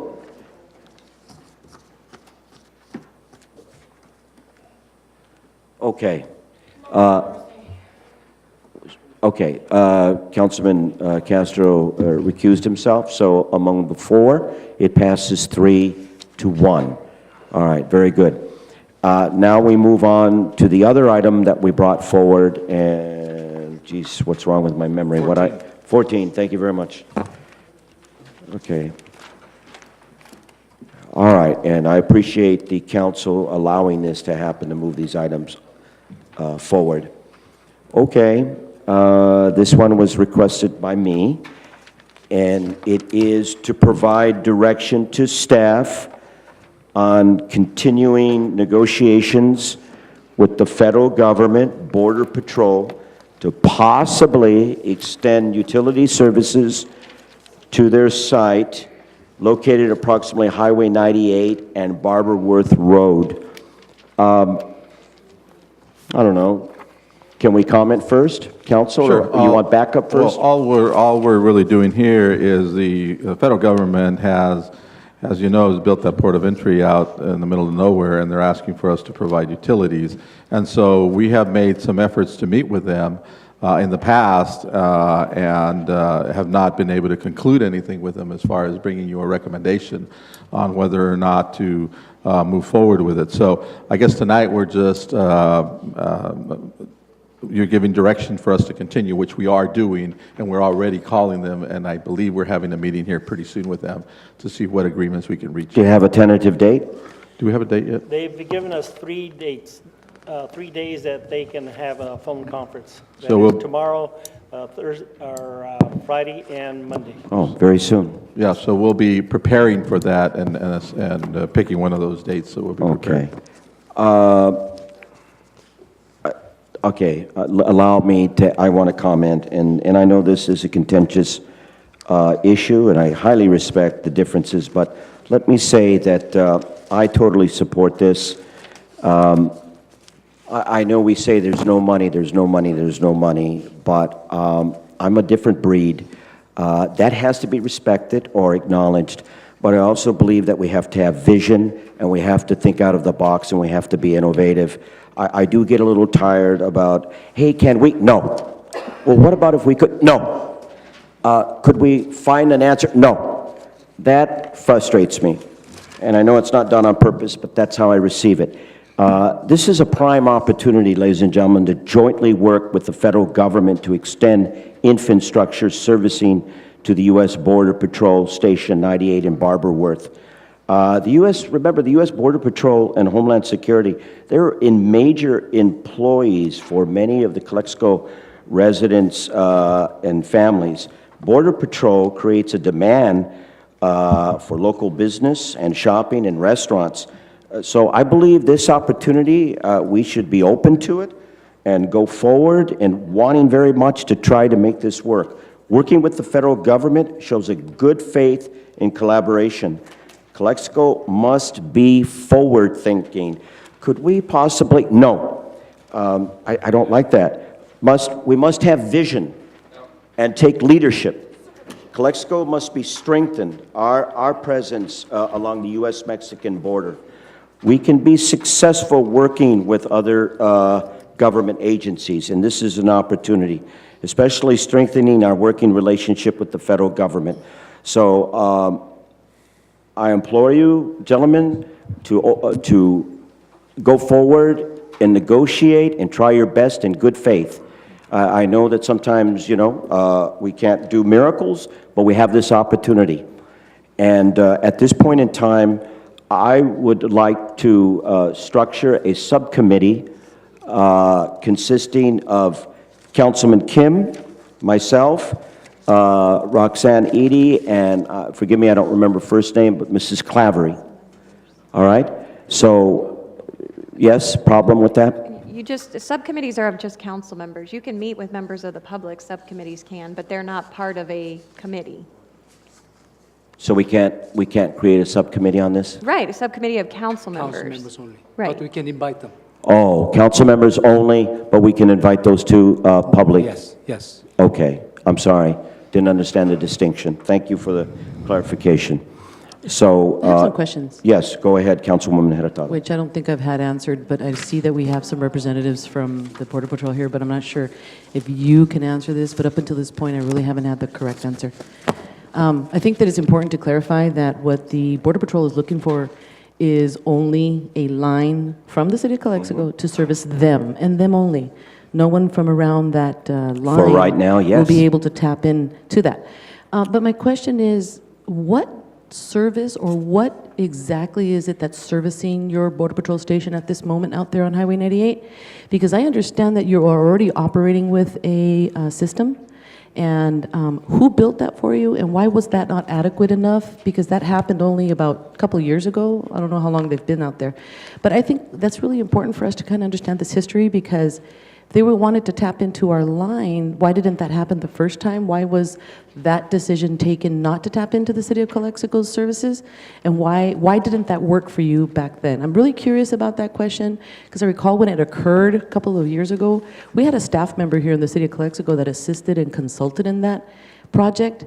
And to me, I thought that was very, even though I've had some information that wasn't correct as far as how I saw that, but it's really interesting to know that at this given moment, since this agency has had the facility out there for quite a while, why didn't that first, I don't know what you call it, system, why did it break down? Are they having issues with it being a little too costly to upkeep on their own? It's been a few years, hasn't it? I'd like to know a little more, but I'm not sure if the Is there ones that are someone here. here? Yeah, eventually that would be a question for the subcommittee of this council to bring back to council to answer that question. All right. I feel there's something there that we're missing in this story, and I think it's important for us to know, because if we are going to allow them then for our services to be tapping out there, it's going to be costly for us, and we need to know what we're getting into and why it didn't work that first time. Okay. That's all. At this point in time, I've heard that they're willing to fit the bill. Sounds like it's a win-win situation. So I understand what Councilwoman Hurtado says. It's just only a direct line. But these are baby steps. And when we negotiate and we create networking and strong relationships, good things can happen in the future. So there's possibilities for more infrastructure. Even though they say no right now, I have faith. Now, I need one more thing. I need to express my disappointment. I concur with Councilman Kim. I feel that this project, and I call it a project, was not that Mr. Savine and Mr. Rodriguez did not let us know about it. They withheld this information. And 3 or 4 months ago, when we were all excited about, hey, let's try to move forward in the east, this was not even mentioned. And what I understand that this was noted, and it was all you two actually knew about it. But this so is I not don't growth. appreciate that. That's my comment. Mr. Mayor, but this is not growth. This is only one line. One line, but It's not necessarily the growth if you that build is- it, they will come. It can I have a possibly question, happen to more. Mr. Mayor. Yes, sir. This station that we're talking about, it's in the county, is it not? Yes, it is. The county does not provide water and sewer services to areas in unincorporated places like that, right? You are correct. So if an entity or an agency wants to develop out there, they would need to provide their own services. That is correct. How many miles of pipes or infrastructure are we talking about, Mr. Servine? It's 1 mile one way, then they have to loop the system, so they have to come back another mile, 2 miles, essentially. So they are not even within our city limits? No. So when this was being discussed and when this was being talked about by the federal government, why did they meet with the city of Calexico to find a place where possibly the city could provide those services prior to its construction? That I don't know what they did, but however, I do know, I found out through Border Patrol that they had been working with the city since 2008, way before I got here, Mayor. My understanding. Yes, and not only that, but they wrote a letter to Mr. Vic Carrillo back in 2010. So again, the city was informed. I personally did not notify you because I didn't know about that history. However, even so, if somebody comes with a potential project, it is a potential project until they give me something more Meaty. Yes, I shouldn't be bothering you with room additions, new houses and such like that. Mr. Savine, you knew that us three were very excited a few months ago, and we were countered by other two council members, but we were excited about extending east, and we were emphatically told that, why would you do that? There's nothing out there, nobody's interested. And I understand what Councilwoman Hurtado's saying is that it's just a direct line. But when Councilman Kim went there, it was totally embarrassing. And they reacted to, they said, what? The council didn't know about this? What? The council didn't know about this? And the members of that LAFCO board, the majority of them said that they thought this is a good idea. So for me, criticize me, but I have a vision. I like to be innovative and think out of the box. And I'm not saying that it's going to definitely happen, but I think we should try our damnedest to make it happen. And it's a baby step, and something from this could happen good in the future. That's how I feel about it. Well, I'm not disagreeing with you, Mr. Mayor, but I think that if we are to grow to the east, we just can't go as far as we want to go. I mean, there's limits that the city can provide with certain services. And I'm sure at this time, this is a sensational type of movement on the part of the city of Calexico, if in fact it does want to connect with their utilities.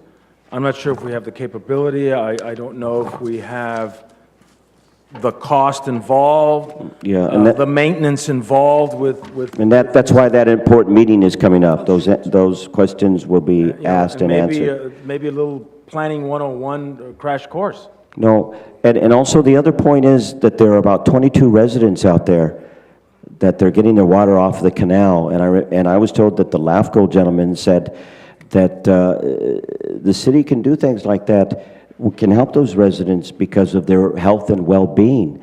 That's a fundamental reason to do something like this.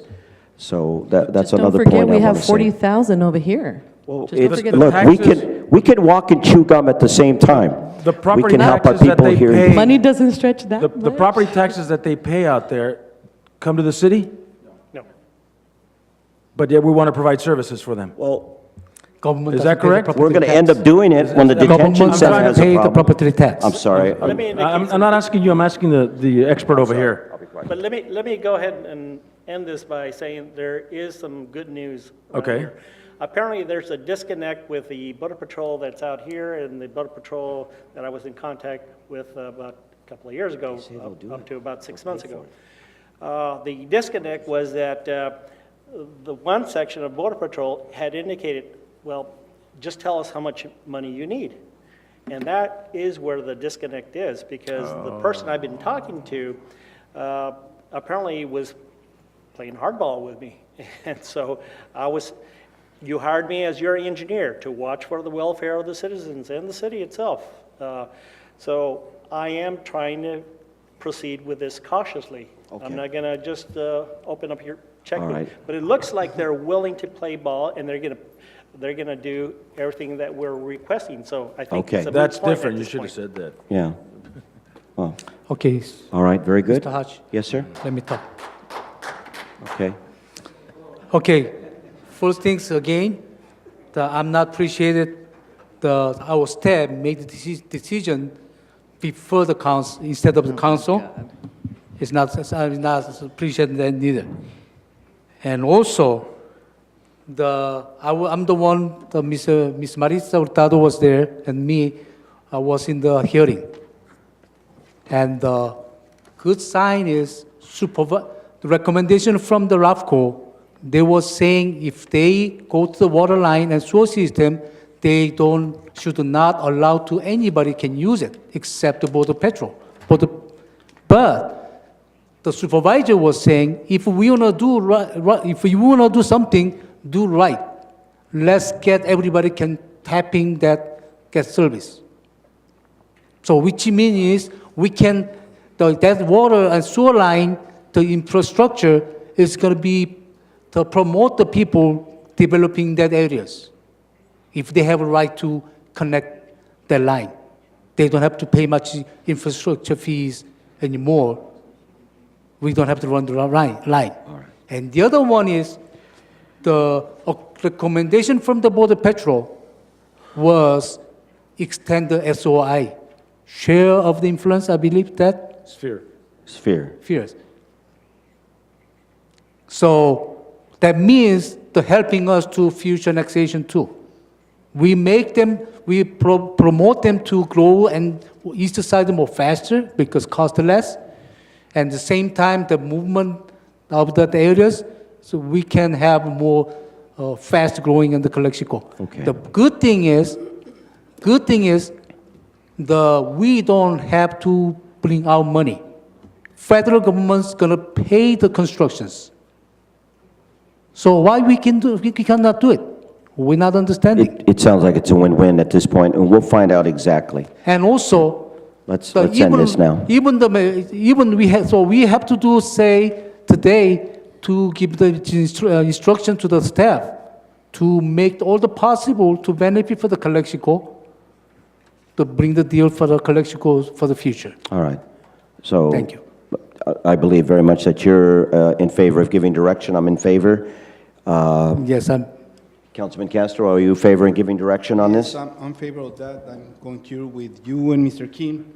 And also there's some issues related to that. There is 22 families who lives up there on the east side of Calexico. They deserve water, city water. Right now they're using septic tanks. Yuck. Water canal. So for me, we need to take advantage. We need to take advantage that Border Patrol, they want facility from City of Calexico. They want water, they want sewer. I mean, I'm willing to work with the staff, with my colleagues, to work with the Border Patrol.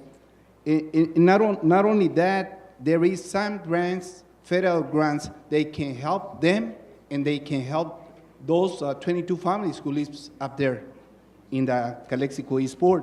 Yeah. So basically, I'm supporting this issue 100%. I'm kind of upset what Mr. King and Mr. Bill Hash mentioned.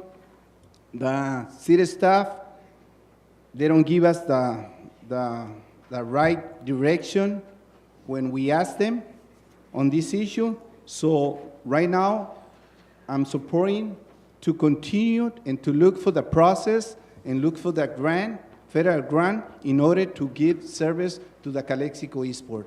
Thank you. Okay, we've all three spoken. One more time, based on, there's a possibility that we don't have to pay Mayor Pro Tem.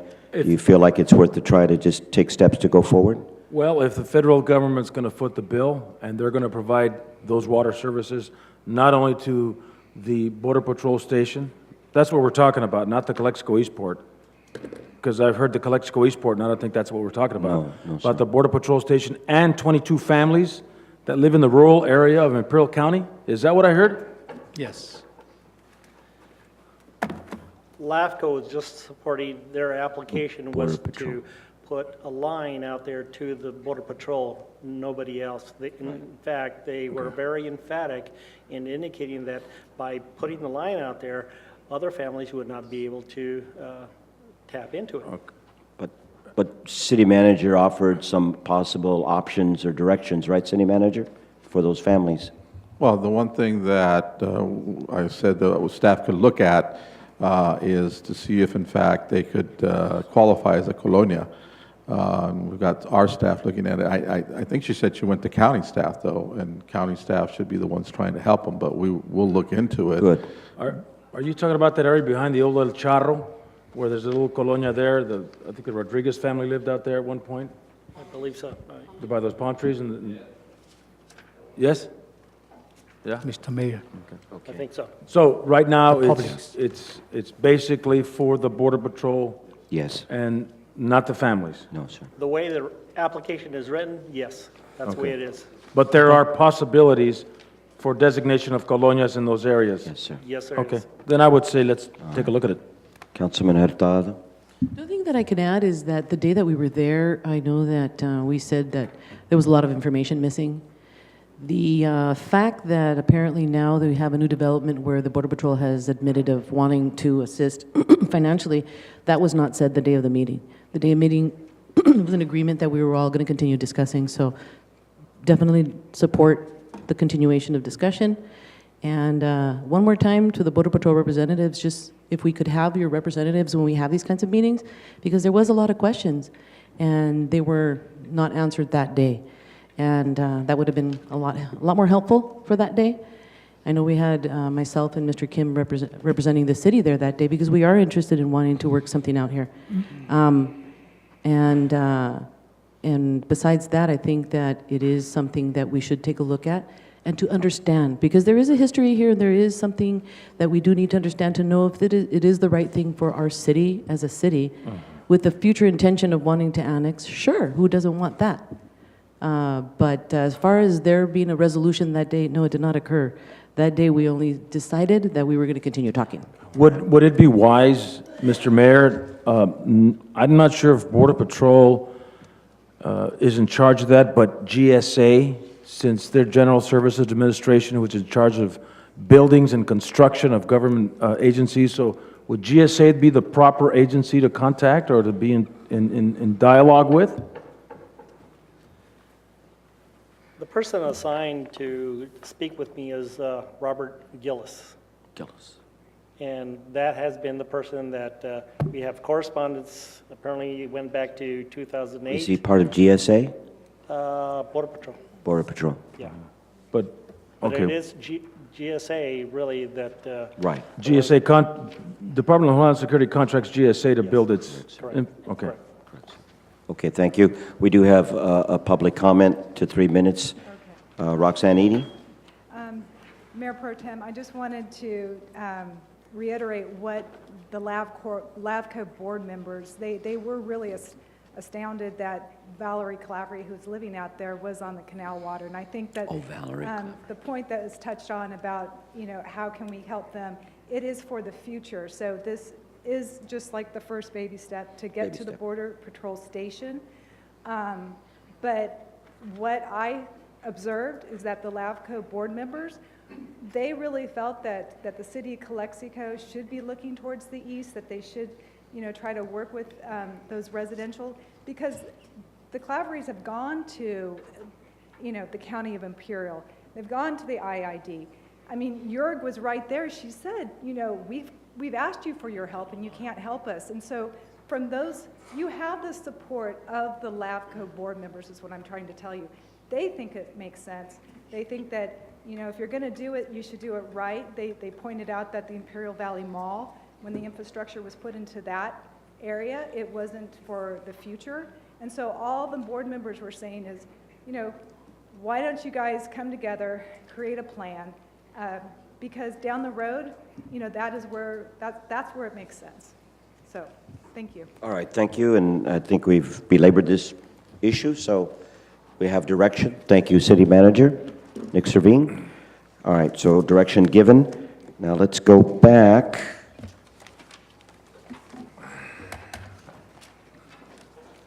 Creating the subcommittee. Oh, yeah, you and I, Councilman Kim.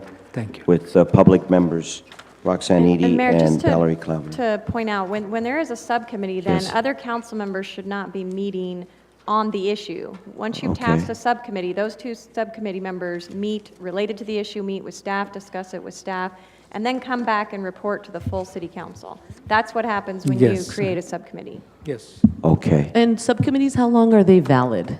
That's a good question. Because, like, for example... It's up for, it's Forever and essentially, ever. they're usually created on a ad hoc basis, meaning they're going to stay around just until the issue is dealt with. Right. This is ad So hoc. obviously, this one will only last until, This is ad hoc. the resolution of this issue. Okay. All right, thank you.